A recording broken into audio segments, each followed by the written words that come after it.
Evangelio de Mateo, capítulo 6, vamos a leer los versículos 9 al 15. Evangelio de Mateo, capítulo 6, versículo 9 al 15. Vosotros, pues, oraréis así: Padre nuestro que estás en los cielos, santificado sea tu nombre. Venga tu reino. Hágase tu voluntad como en el cielo, así también en la tierra. El pan nuestro de cada día, dánoslo hoy. Y perdónanos nuestras deudas, como también nosotros perdonamos a nuestros deudores. Y no nos metas en tentación, mas líbranos del mal, porque tuyo es el reino y el poder y la gloria por todos los siglos. Amén.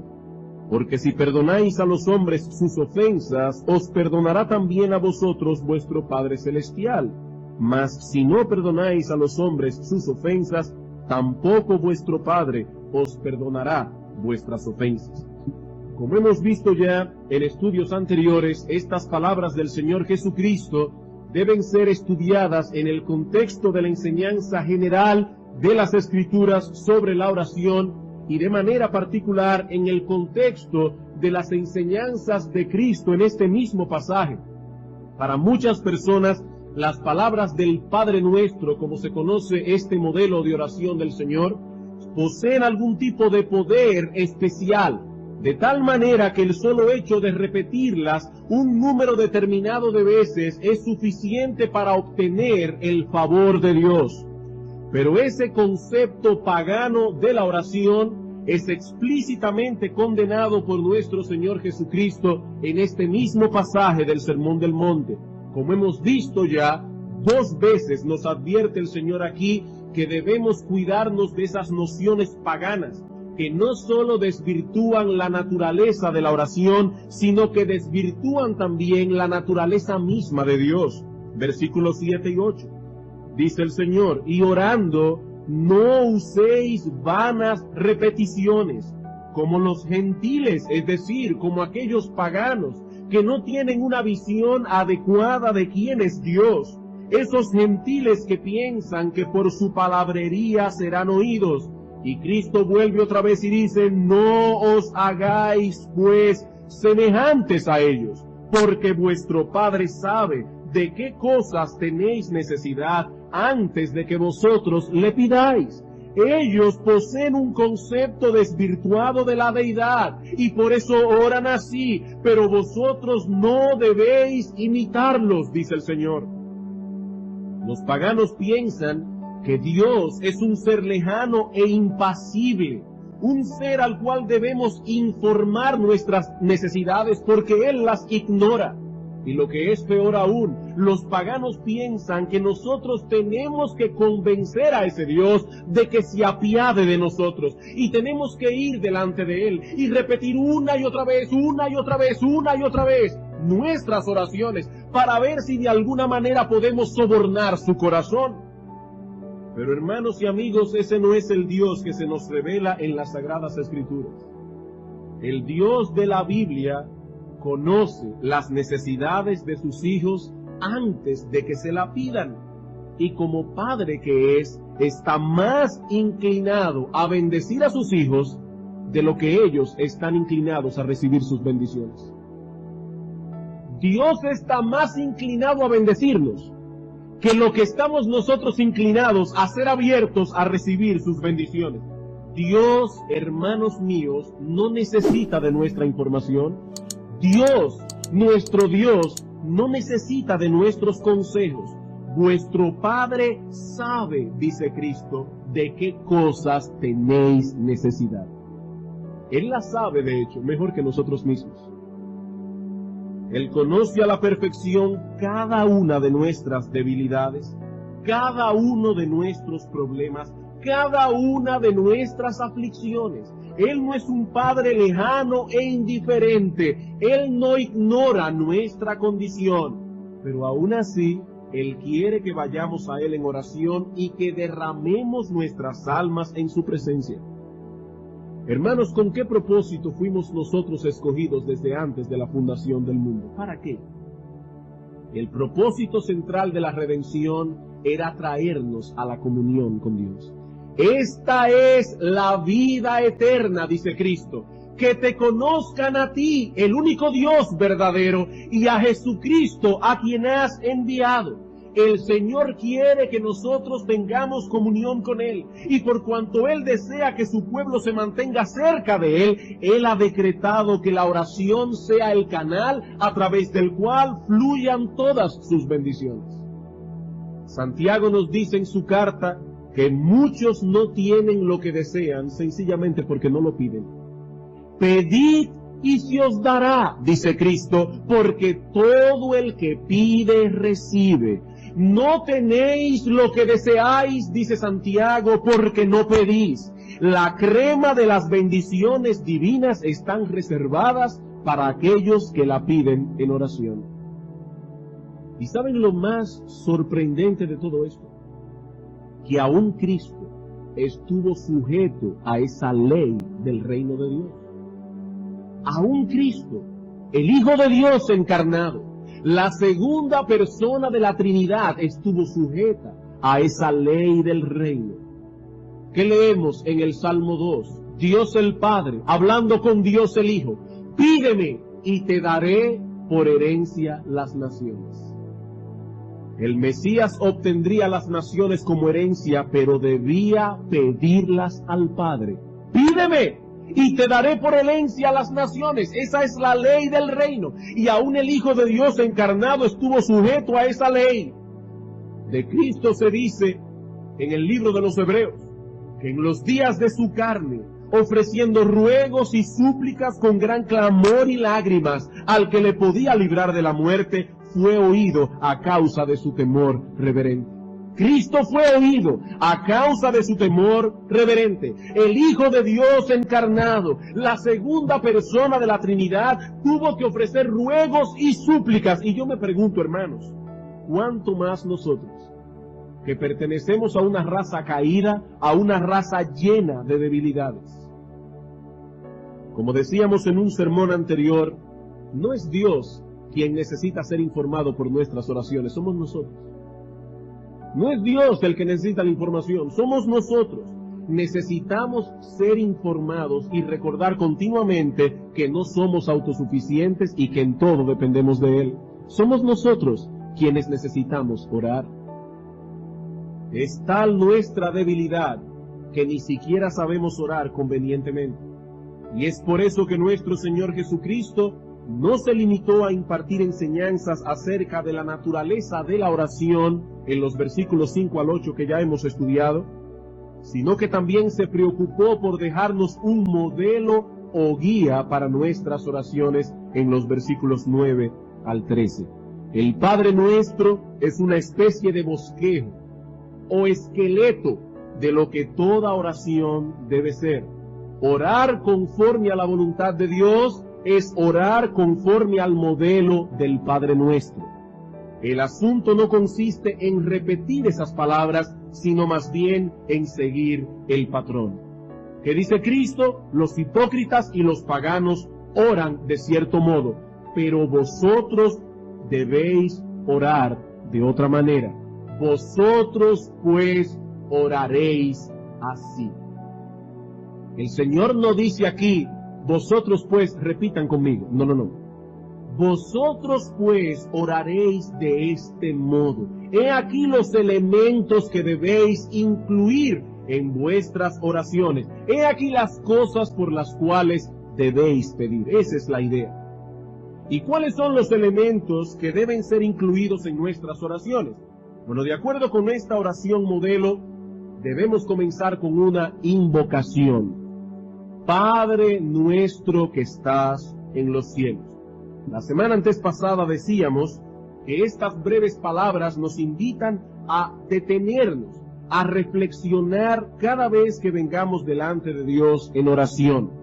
No debemos comenzar de inmediato con nuestras peticiones, debemos comenzar con una invocación. ¿Para qué? Para que cada vez que vengamos delante del trono de la gracia, recordemos tres cosas. ¿Cuáles son esas cosas que debemos recordar? Bueno, en primer lugar, la paternidad de Dios. Cristo dice, discípulos, escuchen, los paganos tienen una visión distorsionada de Dios y por eso oran mal. Vosotros pues, cuando vengáis delante del trono de la gracia, lo primero que debéis hacer es deteneros y pensar, delante de quién ustedes están. Padre nuestro que estás en los cielos. Lo primero que debemos recordar es la paternidad de Dios. El Señor espera de nosotros que al venir delante del trono de la gracia nos detengamos a reflexionar delante de quién estamos. No nos hemos acercado a un ser frío y distante. Hemos venido a hablar con nuestro Padre. La vez pasada tuvimos la oportunidad de expandirnos en este punto y no es mi intención volver a repetir de nuevo todo lo que dijimos en aquella ocasión. Recuerden que el domingo antes pasado yo vine muy entusiasmado con 3 puntos, pero parece que me entusiasmé demasiado y solo vimos uno. Así que en el día de hoy vamos a ver los 2 que nos restan. La paternidad de Dios, hermanos, debe generar confianza en nosotros. Él nos adoptó y nos concedió el derecho de llamarle Padre. Como dice Pablo en Gálatas 4:6, por cuanto sois hijos, Dios envió a vuestros corazones el Espíritu de su Hijo, el cual clama, Abba, Padre. Una expresión hebrea que significa Padre mío o papito. Es como una expresión de cariño y de confianza delante de Dios. Abba, Padre, el mismo Espíritu que habitaba en Cristo y que le movía a clamar a su Padre, ahora habita en nuestros corazones y nos mueve a clamar a nuestro Padre. Esa relación filial ha venido a ser nuestra por medio de la fe. Por la fe en el Hijo, nosotros somos hijos con los mismos privilegios y derechos. En Romanos capítulo 8, versículos 16 y 17 dice Pablo, el Espíritu mismo da testimonio a nuestro espíritu de que somos hijos de Dios, y si hijos, también herederos, herederos de Dios y coherederos con Cristo. ¿Qué es, hermanos, lo primero que debemos recordar? La paternidad de Dios. Hasta ahí nos quedamos el domingo antes pasado. Pero al orar, no solo debemos recordar la paternidad de Dios, sino también, en segundo lugar, la grandeza de Dios. Que dice Cristo, vosotros pues oraréis así, Padre nuestro, sí, es nuestro Padre, que estás en los cielos. Padre nuestro que estás en los cielos. Él es nuestro Padre y debemos acercarnos a Él con confianza. Pero esa relación que tenemos con Él en ningún sentido atenta contra su gloria y contra su majestad. Él es nuestro Padre, pero sigue siendo Dios. Y como Dios es digno de ser adorado con temor reverencial. Él es el Padre nuestro que está en los cielos. ¿Y eso qué significa? Que nuestro Dios es un Dios santo, lleno de gloria y de majestad. Y que por lo tanto nunca debemos acercarnos a Él en una forma ligera e irreverente. En Isaías 57:15 está escrito, porque así dijo el alto y sublime, el que habita la eternidad y cuyo nombre es el Santo. Yo habito en la altura y la santidad. Hermanos, ese es el concepto que encierran las palabras de nuestro Señor Jesucristo. Padre nuestro que estás en los cielos, yo habito la altura y la santidad. Y con el quebrantado y humilde de espíritu, para hacer vivir el espíritu de los humildes y para vivificar el corazón de los quebrantados. Nuestro Dios habita los cielos. Nuestro Dios mora en la eternidad. Y aunque hemos sido adoptados por Él y podemos entrar con confianza delante de su trono, Él no ha dejado de ser Dios.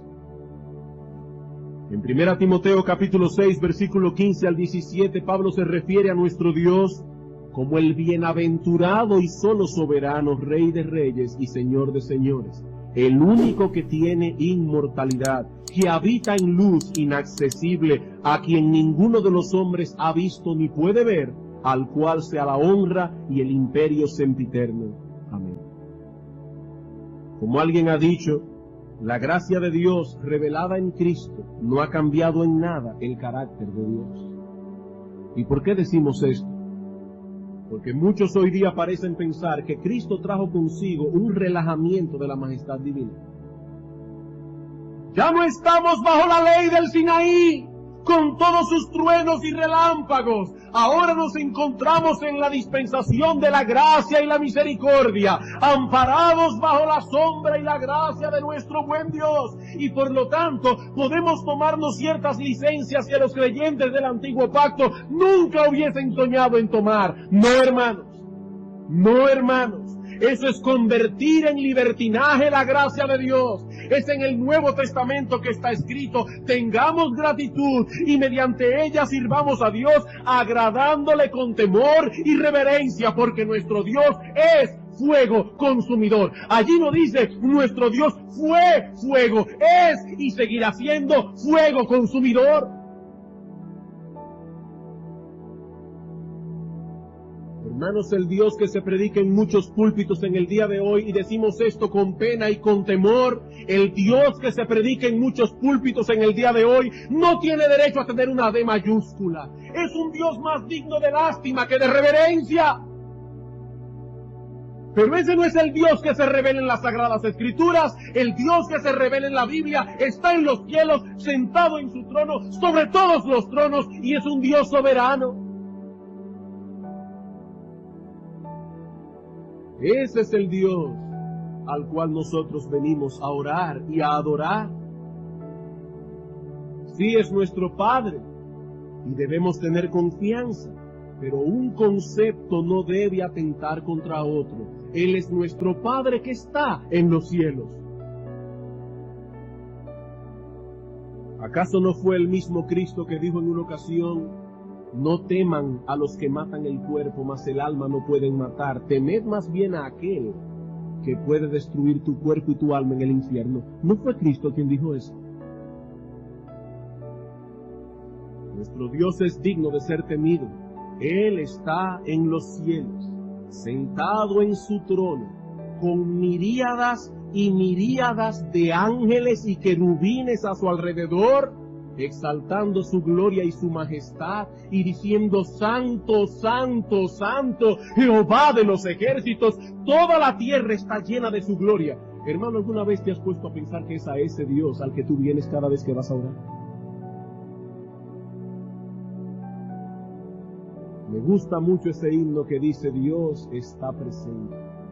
Vamos a postrarnos ante Él con reverencia. En silencio estemos frente a su grandeza, implorando su clemencia. Dice que los querubines y serafines le cantan: Santo, Santo, Santo, en su honor. Y luego el himnólogo añade: oh Señor, que nuestra voz como humilde ofrenda a tu trono ascienda. Hermanos, ¿alguna vez usted se ha puesto a pensar que las voces nuestras no dejan de ser un murmullo en el trono de Dios? ¿Saben que yo pienso que esta es una iglesia que canta fuerte? Y a mí me agrada eso. Hermanos, ustedes cantan bien, eso es bueno. Pero a pesar de eso, comparen estas voces con las voces de miríadas y miríadas y miríadas de ángeles, cuyas voces son como el trueno, que están día y noche alabando a nuestro Dios. Yo creo que eso era lo que estaba en la mente del himnólogo cuando dice: oh buen Dios, que nuestra voz, que es tan pequeña, tan débil, como una humilde ofrenda, se sube a ese trono de miríadas y miríadas de ángeles que están en los cielos. Hermanos, cada vez que venimos a orar, debemos recordar eso. Debemos recordar quién es nuestro Dios. Su paternidad no atenta contra su grandeza, sino que más bien la promueve. Dice el profeta Malaquías: el hijo honra al padre y el siervo a su señor. Si pues soy yo padre, ¿dónde está mi honra? Y si soy señor, ¿dónde está mi temor? Dice Jehová de los ejércitos. El Dios de la Biblia Es aquel de quien dice Pablo en Romanos capítulo 9 que tiene misericordia del que Él quiera tener misericordia, y al que Él quiere endurecer, lo endurece.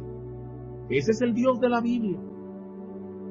No es el Dios cuya salvación está en las manos del hombre y que el pobre Dios está allí implorando a ver si el pecador le hace caso. Ese no es el Dios de la Biblia. El Dios de la Biblia tiene misericordia del que Él quiera tener misericordia, y al que Él quiere endurecer, Él endurece porque es Dios. Hermanos, esa conciencia debe gobernarnos cuando venimos delante de Dios en oración. Dice en el libro de Eclesiastés capítulo 5, cuando fueres a la casa de Dios, guarda tu pie. No te des prisa con tu boca, ni tu corazón se apresure a proferir palabra delante de Dios, porque Dios está en el cielo y tú sobre la tierra. ¿Recuerdan ustedes cuando Job tuvo aquella visión majestuosa de Dios al final del capítulo del libro? ¿Qué dijo él? Mi mano pongo sobre mi boca. Mi mano pongo sobre mi boca. La reverencia no debe excluir la confianza no debe eliminar la reverencia. Ambas cosas deben estar en nosotros al acercarnos a Él.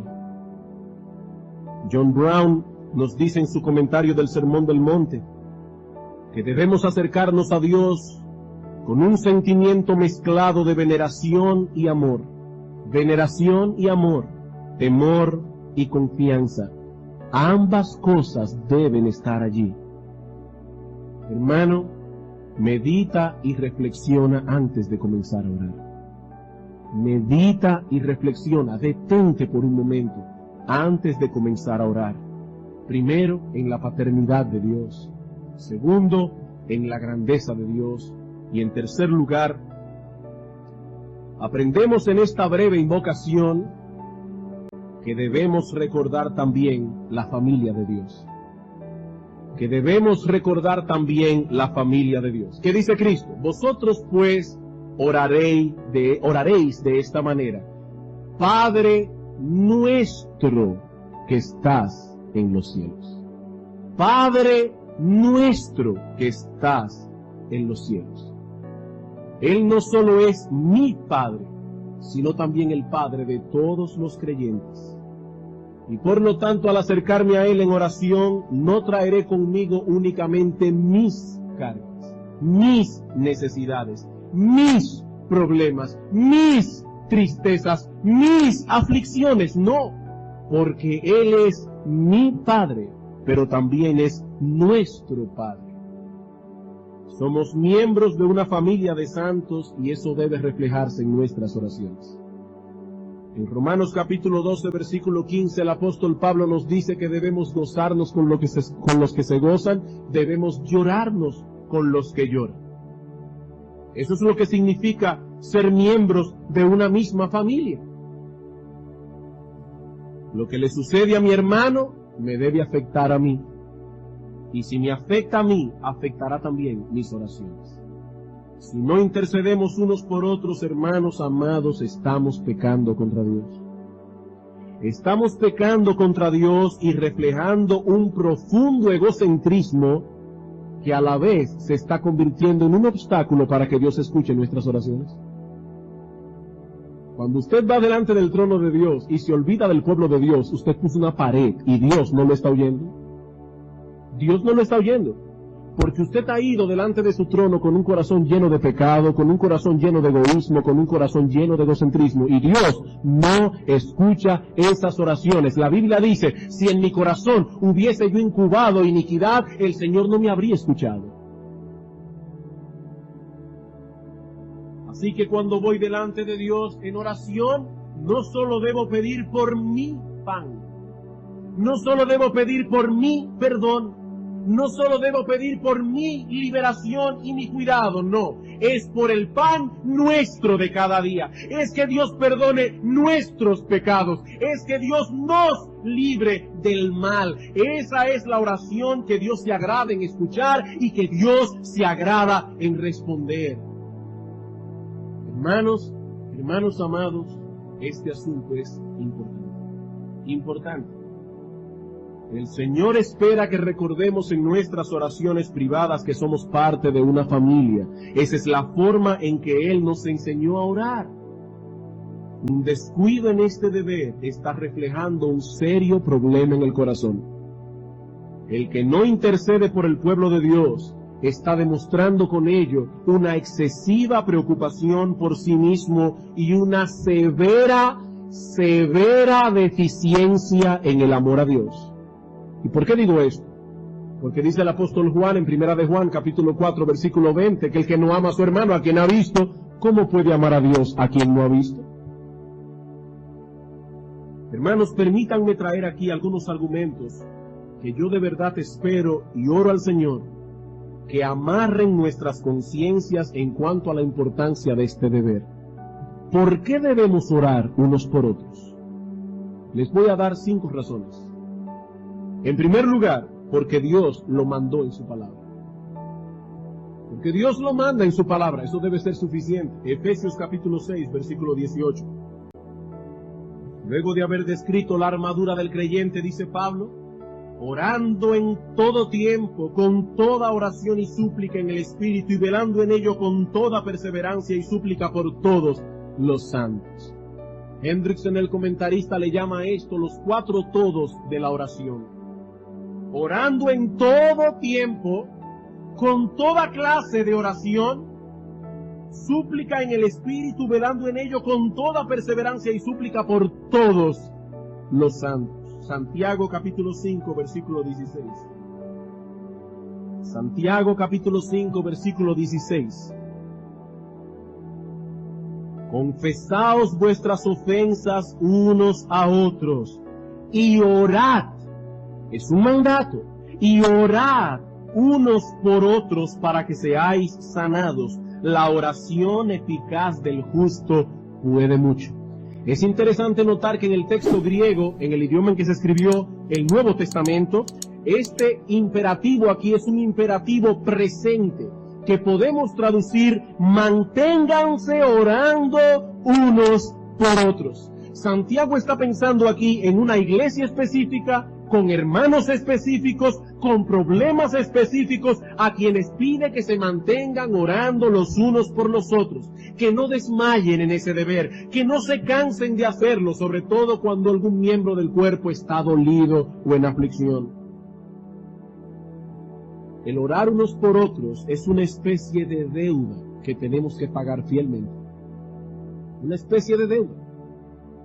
En 2 Tesalónica capítulo 1, versículo 13, el apóstol Pablo dice: siempre debemos orar por vosotros. Y si yo no recuerdo mal, esa es la misma palabra que aparece en Mateo capítulo 18, cuando aquel rey llamó a sus siervos para que le pagase su deuda.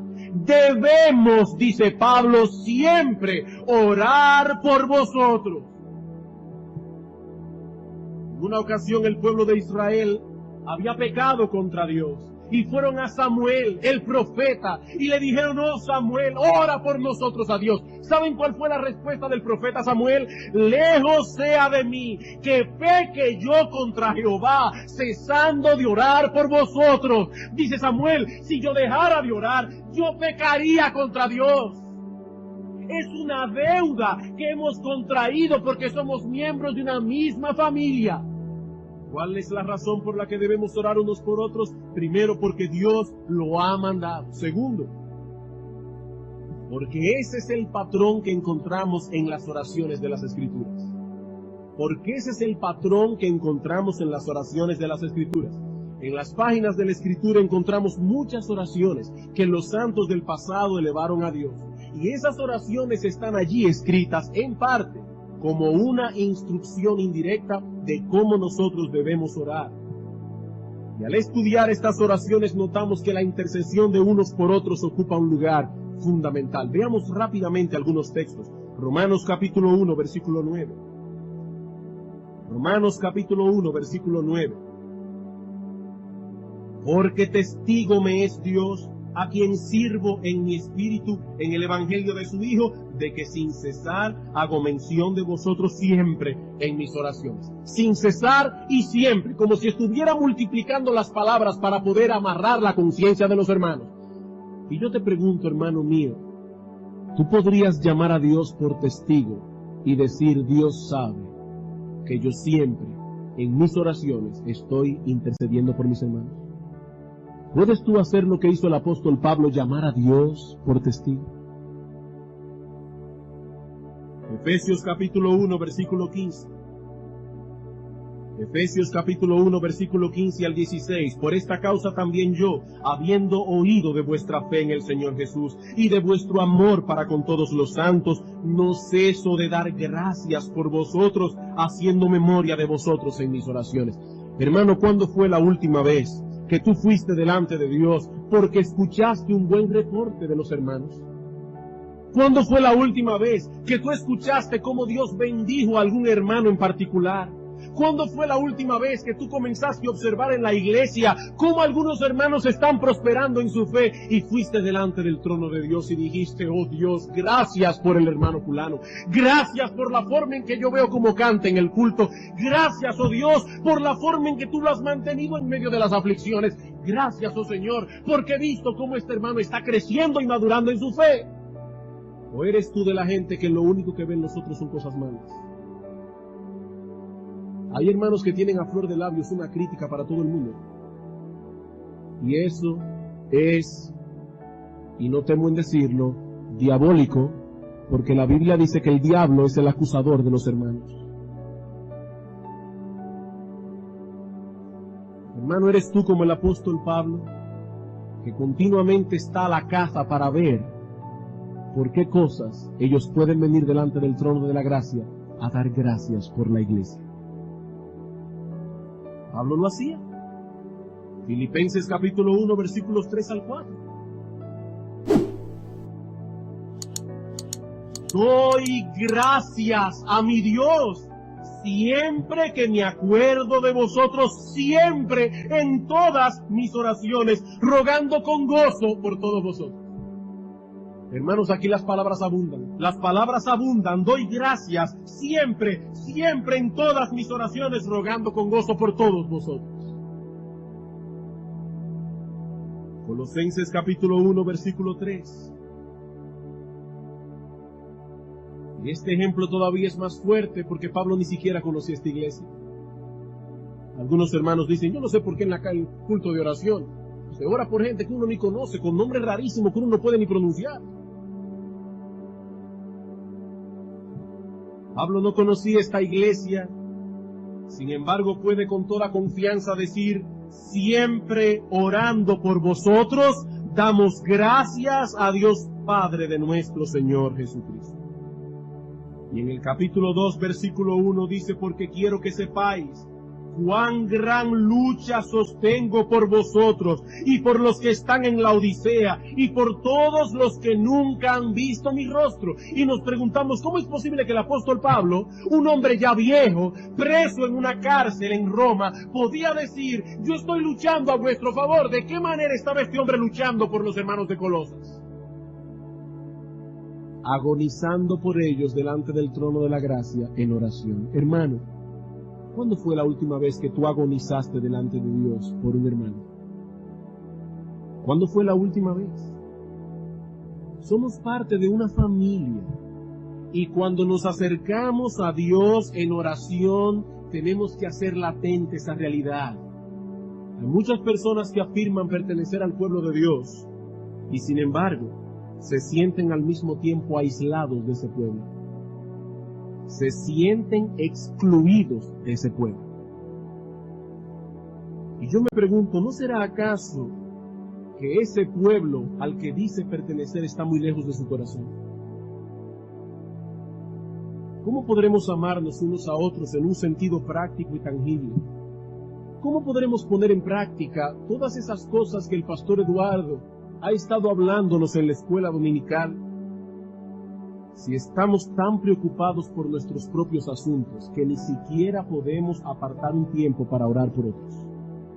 ¿Cómo podríamos? Ese no es el ejemplo que encontramos en las Escrituras. Hermanos amados, eso no es lo que Dios espera de nosotros. De los primeros cristianos se dice en el libro de los Hechos que eran de un corazón y un alma, un corazón y un alma.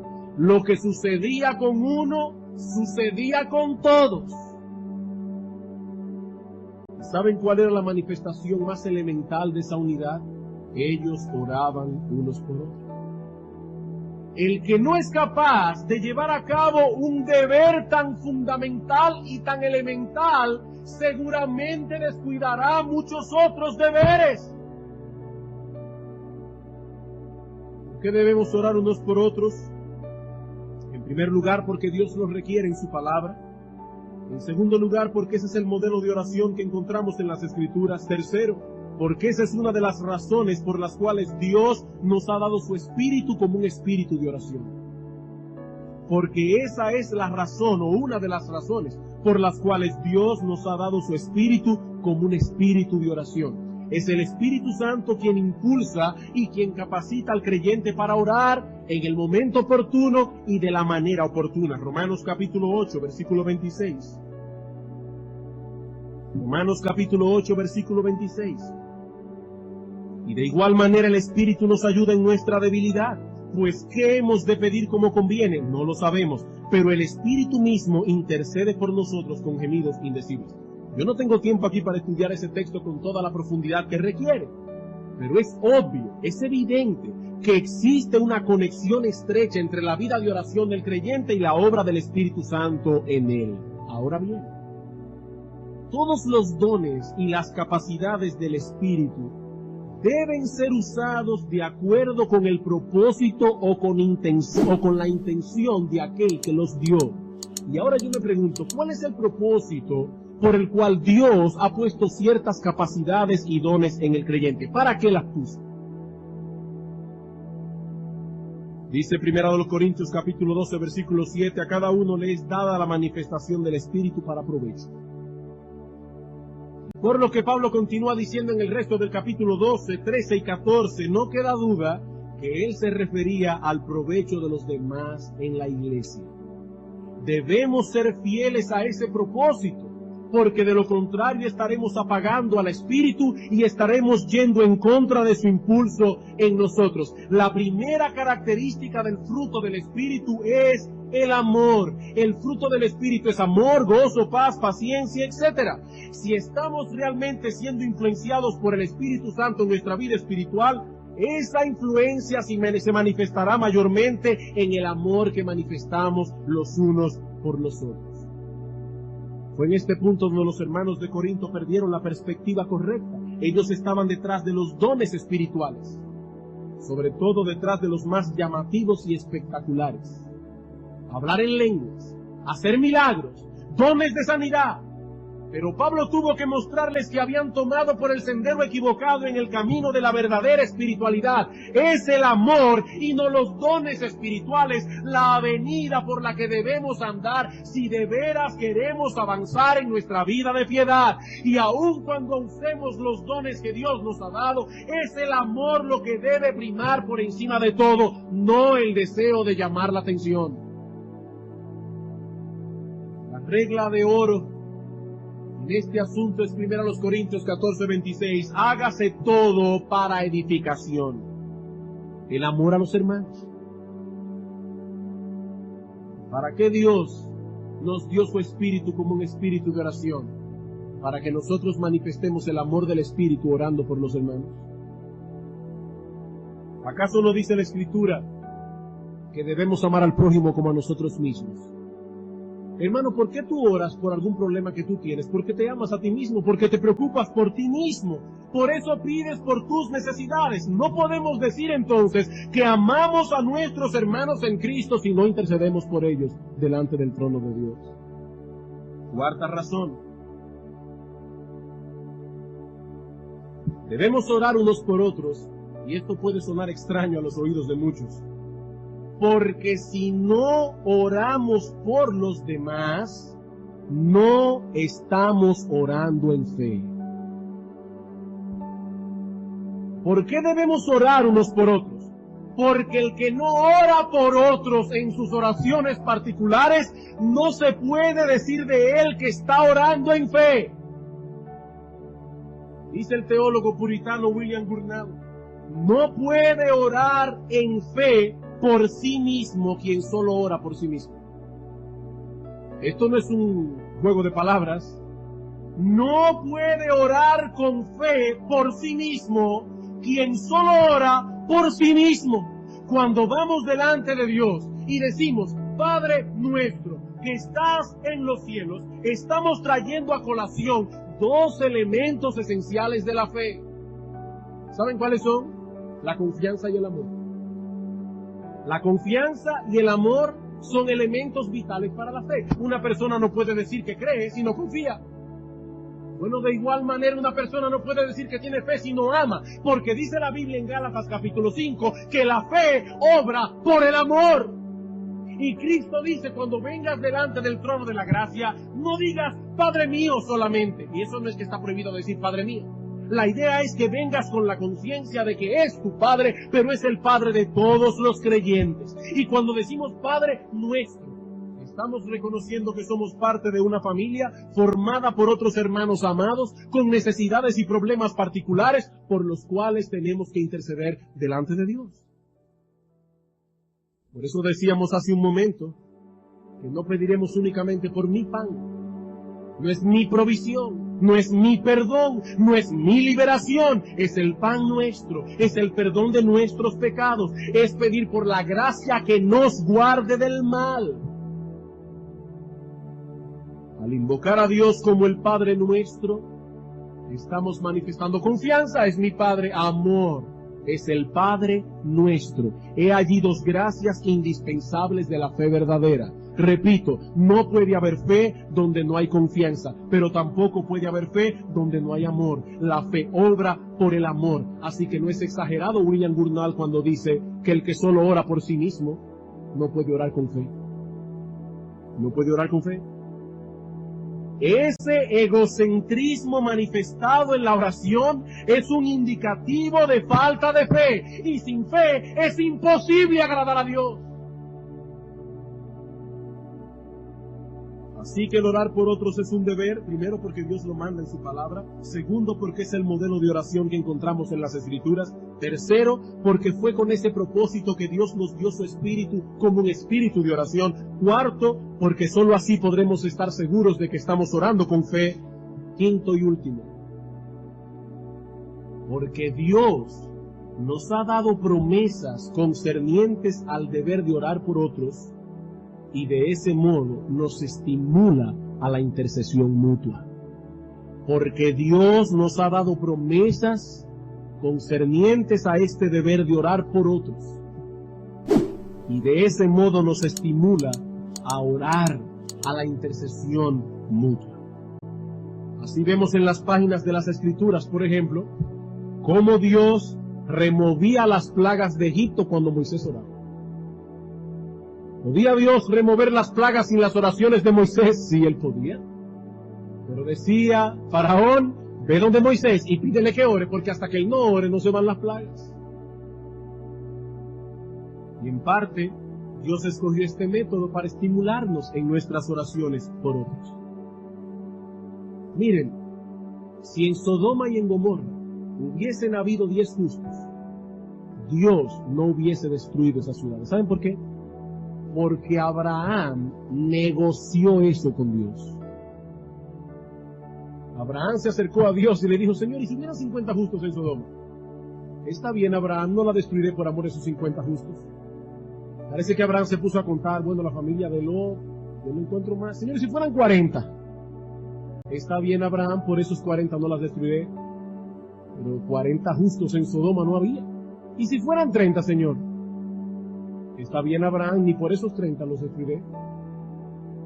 Finalmente, Abraham siguió bajando hasta que le dijo, Señor, solamente si hubieran 10. Y Dios le dijo, está bien, Abraham, si hubieran 10 justos, yo no destruyo Sodoma. El problema es que en Sodoma había un solo justo, que era Lot. Ni su esposa ni sus hijas eran justos. Y Dios destruyó Sodoma. Pero lo que me llama la atención, hermanos, es como Dios, el Dios Todopoderoso, le concede a un pequeño gusanito llamado Abraham que tenga la osadía de negociar su ira con él porque intercedió por Sodoma. Dios le permitió esa osadía a ese pequeño hombre. Por ello, cuando las oraciones intercesoras de los justos no logran obtener la misericordia de Dios, es porque ya nada más puede hacerse. Si eso no lo puede lograr ni siquiera la oración intercesora de los justos, ya nada se puede hacer. Dios ha puesto la oración de los unos por los otros como una especie de apelación final. Así que cuando Dios determina que Él no va a responder las oraciones intercesoras, es para mostrar su resolución de no conceder esa bendición. En el libro del profeta Jeremías encontramos una ilustración bastante conmovedora de este punto. Dios había determinado enviar a su pueblo en cautiverio, y para demostrarle a Jeremías que ya nada cambiaría esa resolución, en el capítulo 15 del libro de Jeremías, en el versículo 1, dice lo siguiente: Me dijo Jehová, si Moisés y Samuel se pusieran delante de mí, aún así no estaría mi voluntad con este pueblo. Échalos de mi presencia y que salgan. Hermanos, ¿están ustedes entendiendo, o estamos nosotros entendiendo lo que implican estas cosas? Aún si vinieran Samuel y Moisés, lo que Dios está diciendo aquí es que si las oraciones de estos santos hombres no podían hacer nada para que la ira de Dios no cayera sobre esta gente, es porque ya no se podía hacer nada más. No había un tribunal superior al que apelar, porque la oración intercesora del pueblo de Dios es el máximo tribunal de Dios. No hay apelación final, no hay nada más que hacer. Más adelante en el capítulo 17, versículo 15 y 16, Dios le dijo al profeta Jeremías: no ores por este pueblo. No ores por este pueblo, no intercedas por esta nación. El mal estaba determinado sin oportunidad de apelación. Esa es la idea. Esa es la idea. Hermanos, si la oración intercesora ya no puede hacer nada más, no hay ninguna otra cosa que se pueda hacer. Ese es el recurso más poderoso con que cuenta el pueblo de Dios.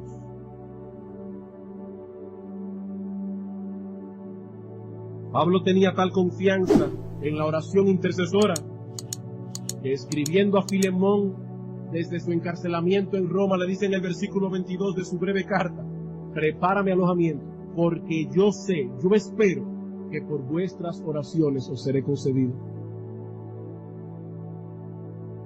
Pablo dice: Filemón, ora por mí, que Dios me liberte, y veme preparando alojamiento, porque yo espero que por vuestras oraciones os seré concedido. Era el imperio romano que tenía preso a Pablo, y en la misma capital del imperio.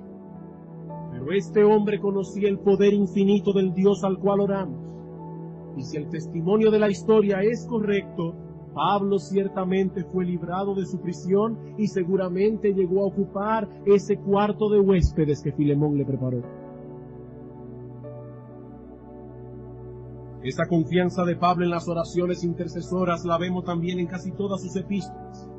Por eso Pablo no solo oraba a él por las iglesias, sino que continuamente pedía a las iglesias que oraran por él. En Romanos capítulo 15, versículo 30 al 31, dice Pablo: os ruego que me ayudéis orando por mí a Dios. En Efesios capítulo 6, versículo 18, cuando dice orando en todo tiempo, con toda oración y súplica, por todos los santos, dice en el versículo 19, y por mí, para que me sea dada palabras para predicar el evangelio como debo predicar. Hermanos, perdónenme que yo sea tan insistente con esto, pero ven ustedes por qué los pastores hacemos tanto énfasis en la importancia de venir al culto de oración. Hermanos, yo recuerdo haber dicho en una reunión de miembros hace muchos años atrás, y lo vuelvo a repetir: tener en el seno de nuestra iglesia una persona que diga ser miembro y que no venga por una razón que no sea válida al culto de oración, eso es un peligro. Porque eso es tener en medio nuestro a una persona a quien no le importa lo que pasa con los hermanos de la iglesia. No, nosotros no entendemos ese tipo de membresía. Nosotros no entendemos ese tipo de membresía. Uno de los requisitos para ser miembros de Iglesia Bíblica del Señor Jesucristo es asistir los miércoles al culto de oración, a menos que por una causa muy justa usted se tenga que ausentar. Porque el culto de oración es el motor que enciende la maquinaria de este ministerio.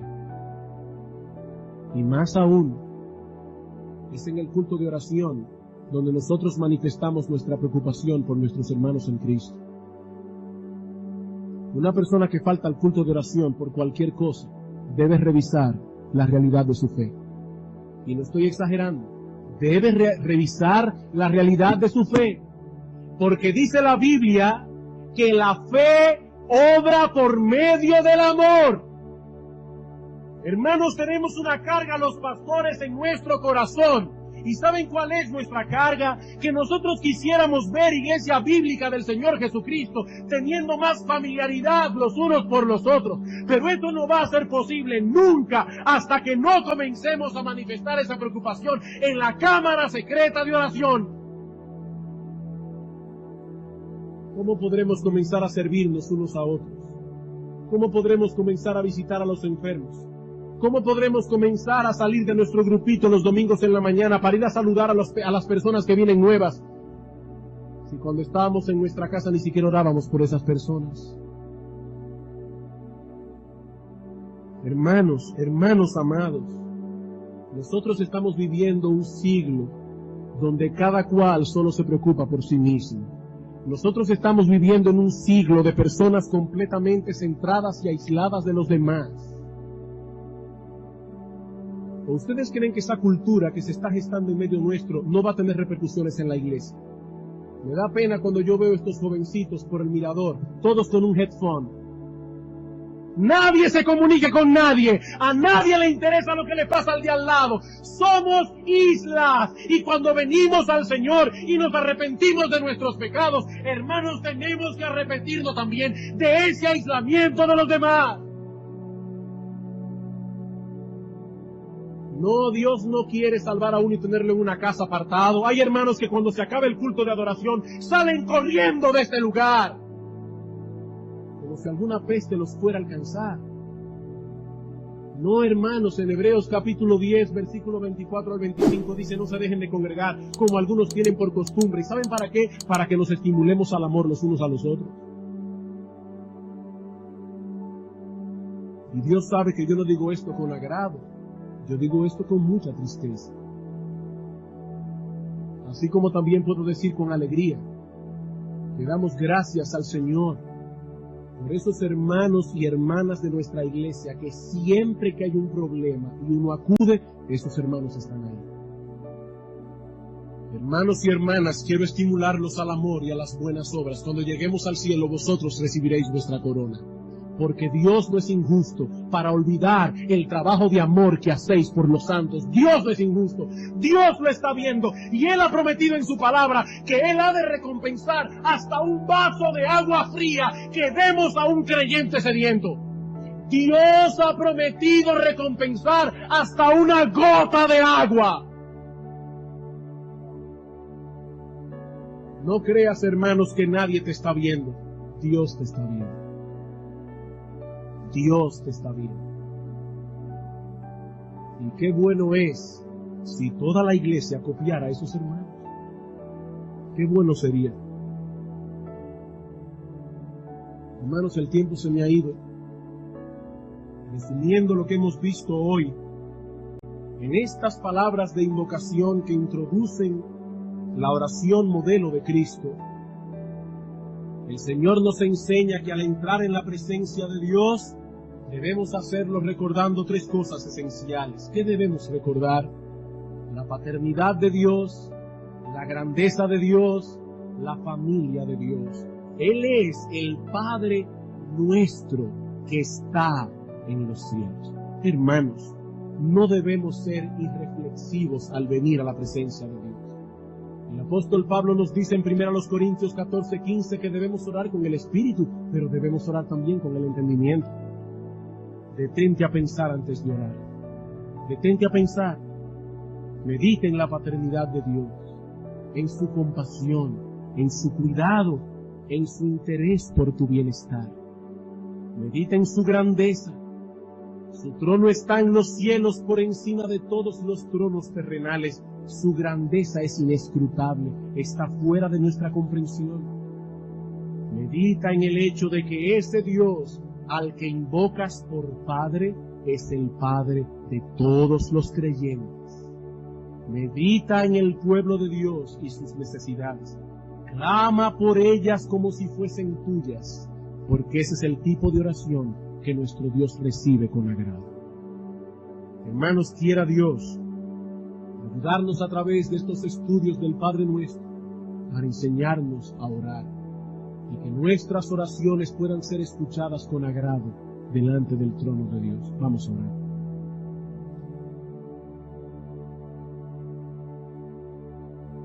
Padre nuestro que estás en los cielos, que tu nombre sea santificado. Oh Señor y Dios nuestro, siguiendo el modelo de oración de nuestro bendito Salvador, nosotros te pedimos que tu voluntad sea hecha en la tierra como se hace en el cielo. Sabemos, oh Dios, que los ángeles te sirven con alegría. Sabemos, oh Señor, que los ángeles ministran a aquellos que son herederos de la salvación. Y ahora nosotros te imploramos que tú pongas en nuestros corazones el deseo de servirte a ti de esa manera, el deseo de hacer tu voluntad de esa manera, el deseo de obedecerte a ti como ellos te obedecen. Señor, alimenta en nosotros la comprensión de lo que significa tu paternidad. Ayúdanos, oh Señor, a acercarnos cada vez más con más confianza delante del trono de la gracia, pero al mismo tiempo impresiona nuestras almas con tu grandeza. Que nosotros podamos decir como Isaías: ay de mí, que siendo hombre inmundo de labios, y habitando en medio de un pueblo que tiene labios inmundos, han visto mis ojos al Rey. Danos, oh Dios, esa visión de tu gloria. Y por último, Señor, ayúdanos a comprender el hecho de que pertenecemos a una familia. Oh Señor y Dios nuestro, aumenta nuestro amor por ti, y que en una forma práctica y tangible ese amor crezca los unos por nosotros. Padre bueno, Padre bendito, gracias por los hermanos y hermanas de nuestra iglesia en los cuales tú estás obrando en una forma tan evidente. Gracias, oh Señor, por esos hermanos y hermanas ocupados en sus trabajos y en el cuidado de sus familias, pero que siempre encuentran tiempo para servir. Gracias, oh Señor, por ellos. Ayúdanos a todos nosotros a imitarlos, pero por encima de todo ayúdanos a imitar a nuestro bendito Salvador. Ayúdanos, oh Señor, a ser como Él. Todo esto te lo pedimos en el nombre de nuestro Señor y Salvador Jesucristo. Amén.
for the things I've done, and the fire I still run from.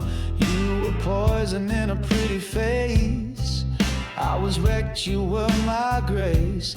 I made peace with the fall I took when you held me close but never looked. I thought you'd be the one to leave. Turns out it was me. Now baby, I'm gone, and I'm never turning back around. I'll be the shadow you made that won't back down. You'll see me in your sleep, like the truth you never speak. Yeah, baby, that's what you did to me.